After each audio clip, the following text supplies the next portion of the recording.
신격 내에서의 신성한 질서.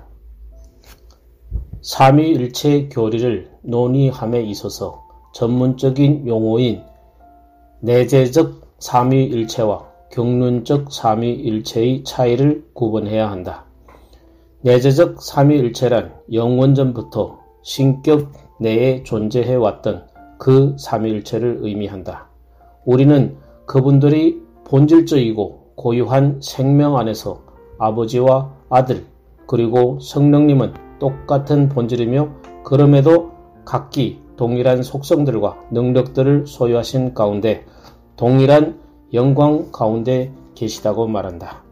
이는 창조 이전에 하나님이 본질적인 존재와 관련된다.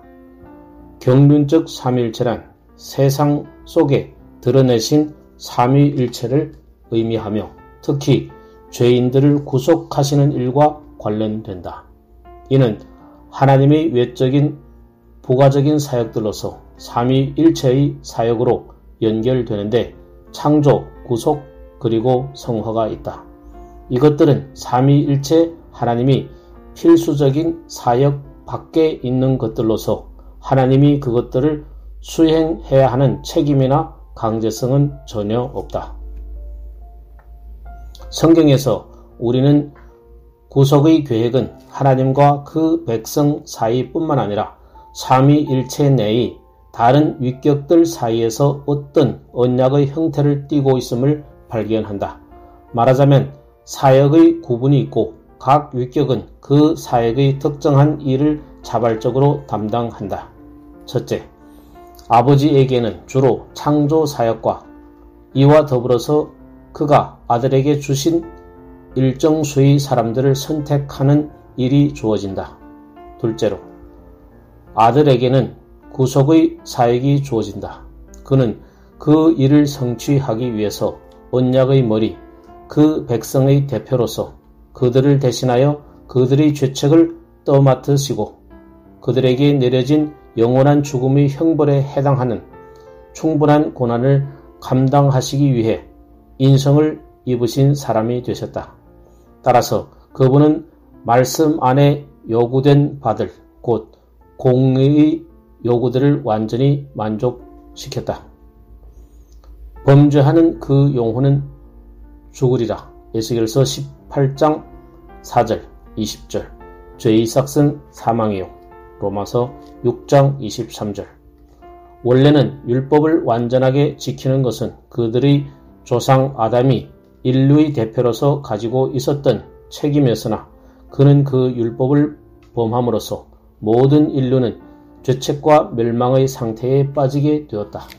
하지만 아들은 자기 백성의 대표자요 언약의 머리로서 그 법을 완전하게 지키기로 언약하셨다.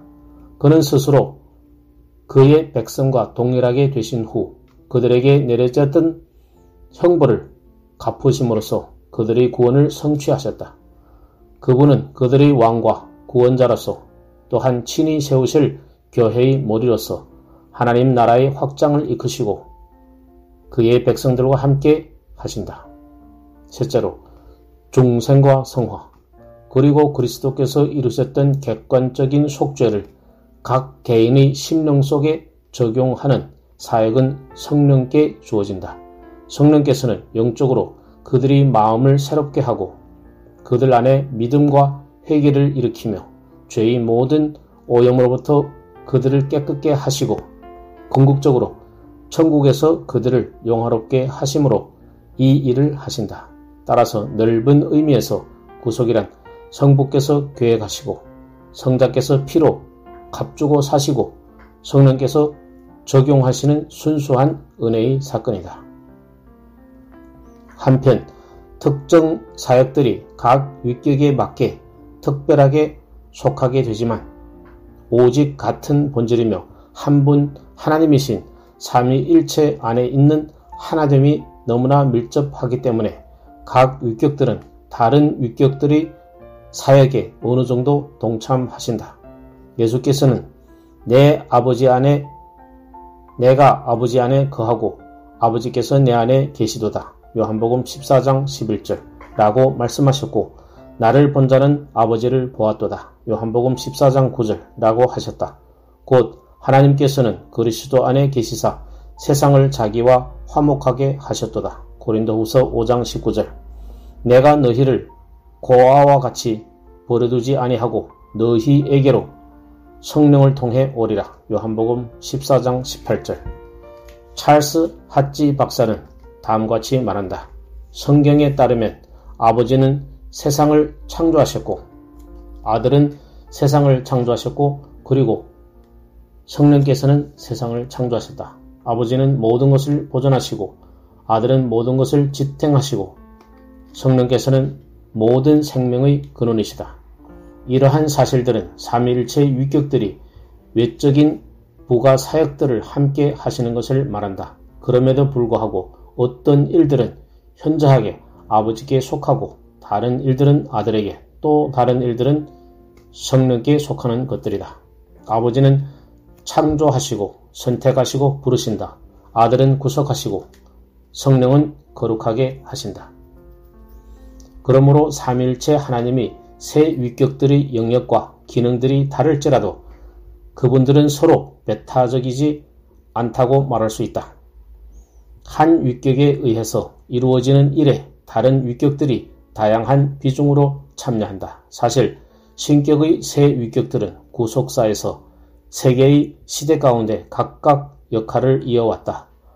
아버지의 시대는 창조 때에 시작되었다가 예수님이 공생의 시작 때까지 계속되었고 그리고 아들의 시대는 비교적 짧은 시기이지만 구속이 객관적으로 성취되는 중요한 시대이다. 그 시대는 예수님이 공생애와 더불어 시작되어 오순절 날까지 계속되었다. 그리고 성령 시대는 오순절에 제자들을 위해 성령이 강림하심으로 시작되었고 종말까지 계속된다. 우리는 경륜적 삼위일체의 역사와 관련해서 구속의 역사와 또한 일반적인 세상의 통치에 분명한 절차가 있는 것을 발견한다. 아버지께서는 처음 세상을 구상하시고 창조하신 일을 하셨고 아들은 아버지가 하신 일에 의존하고 종속하심으로써 세상을 구속하셨으며 성령께서는 시간적으로 그 후에 오셔서 아버지와 아들이 하신 일에 의존하고 종속하심으로써 구속을 적용하신다. 특히 구속사역, 즉 하나님께서 이 세상에서 인간을 위하여 행하신 가장 위대하고 중요한 사역에도 논리적인 순서가 있다. 첫 번째는 아버지의 사역이고 둘 번째는 아들의 사역이고 세 번째는 성령의 사역이다. 그러므로 우리가 신학적으로 삼위일체의 위격들에 대해 진술할 때도 항상 이 순서를 따른다. 아버지는 아들을 보내시고 그를 통해서 일하신다. 요한복음 17장 8절, 로마서 8장 3절, 디모데전서 5장 9절, 로마서 5장 1절. 그리고 아버지와 아들은 성령을 통해서 일하신다. 로마서 5장 5절, 갈라디아서 5장 22절에서 23절, 디도서 3장 5절, 사도행전 15장 8절에서 9절. 그리스도의 말씀에 따르면 보냄을 받은 자는 보낸 분보다 크지 않다. 요한복음 13장 6절. 예수께서 비천한 상태에 계실 때 그의 인성의 관점에서 말씀하시기를 아버지는 나보다 크시다. 요한복음 14장 28절라고 말할 수 있었다. 바울은 우리는 그리스도의 것이며 그리스도는 하나님의 것이라고 말한다. 고린도전서 3장 23절. 즉 그리스도께서 모든 사람의 머리인 것 같이 하나님은 그리스도의 머리이시다. 고린도전서 11장 3절. 삼위의 두 번째 위격에 대해 언급될 수 없는 내용들이 성육신 하신 아들에게서는 언급되어진다. 예수께서는 그분의 인성 안에서 지혜가 자라났고 누가복음 2장 52절. 심지어 그분의 공생의 말기에서는 언제 세상이 끝날지 알지 못하셨다. 마태복음 24장 36절. 우리가 초과 은혜의 사역이라고 칭하는 구속사역, 즉 의무가 아니라 순수한 은혜와 사랑으로 시작된 구속사역에 있어서는 아버지와 동등하신 아들이 사실상 공식적으로 아버지께 복종하게 되신다. 그 다음으로 아버지와 아들에 의해 보냄을 받고 그분들을 위하여 행하시고 그 두 분을 계시하시는 성령은 자신이 아니라 그리스도를 영화롭게 하신다. 그리고 그분이 백성의 심령 속에서 믿음과 사랑과 거룩과 영적인 조명으로 역사하신다. 아들이 아버지께 종속되고 성령이 아버지와 아들에게 종속되는 것은 신격 안에서의 그들이 본질적인 삶과 관계된 것이 아니라 단지 창조와 구속 사역의 역할 또는 활동 양태와 관련된다. 아들이 아버지께 성령이 아버지와 아들에게 종속되는 것은 그들의 진정한 동등함과 전혀 유배되지 않는다. 예를 들어 그러한 우선성과 종속성에 대한 유추는 인간들이 가족 안에서 남편과 아내 사이에 존재하는 관계를 들 수 있다. 바울은 우리에게 그 관계는 그리스도 예수 안에서 동등한 관계라고 말한다. 남자나 여자나 다 그리스도 예수 안에서 하나니라. 갈라디아서 3장 28절. 즉 남자의 영혼만큼 여자의 영혼은 귀중하다. 하지만 가정과 국가에서는 우선성과 종속성이 드러나는데 그 중에 남편은 대표자와 대표로 인정된다. 브레톤 그린 박사는 다음과 같이 말한다. 하나님의 눈에는 물론 율법의 관점에서도 마찬가지이겠지만 남편과 아내는 전체의 반반이며 서로 동등하다. 그러나 비록 이러할지라도 남편과 아내의 관계에 있어서는 아내의 지위는 남편의 지위와 구별되고 그 지위에 의존한다. 이는 아내가 인성에 있어서 남편보다 열등하다는 뜻이 아니다. 인성에 있어서 남성이든 여성이든 동등하다. 그 이유는 그 둘이 모두 그리스도 안에서 하나이기 때문이다. 또한 아내의 역할이 남편의 역할보다 덜 중요하다는 뜻도 아니다. 분명히 여자가 남자보다 성품과 지능과 신체의 어떤 기능에 있어서 훨씬 더 잘한다. 심지어 여성만이 최고의 필요에 의해 행할 수 있는 기능도 있다. 또한 오직 아내만이 할 수 있는 가장 중요한 일들이 있고 오직 남편이 감당해야 하는 필수적인 기능이 있다. 이러한 기능 중에 주된 기능 한 가지는 그들의 일상을 인도하는 것이다. 그러므로 그는 남편과 아내가 함께 구성하고 있는 한 몸에서 머리여야 한다. 우리가 이 사실을 이해하든 말든 그러한 관계는 그들의 완벽한 동등됨과 모순되지 않는다. 지금 이 경우는 삼위일체의 경우는 아니다. 아버지와 아들과 성령은 능력과 영광에 있어서 동등하다. 하지만 존재 방식과 사역에 있어서는 아들은 아버지에게 종속되고 성령은 아버지와 아들에게 종속된다.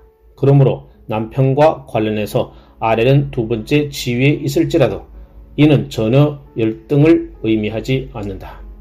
구속 사역에 있어서는 아버지와 아들과 성령께서 자발적으로 참여한 언약을 통해 각각 특별한 일을 담당하는데 그분들의 일은 사역이 진행됨에 따라 나타난다. 아버지는 공식적으로 첫째가 되시고 아들은 공식적으로 둘째가 되시며 성령은 공식적으로 셋째가 되신다. 그러나 삼위일체의 본질적이고 고유한 삶 안에서는 그 위격들이 완전한 동등성이 유지된다. 아멘.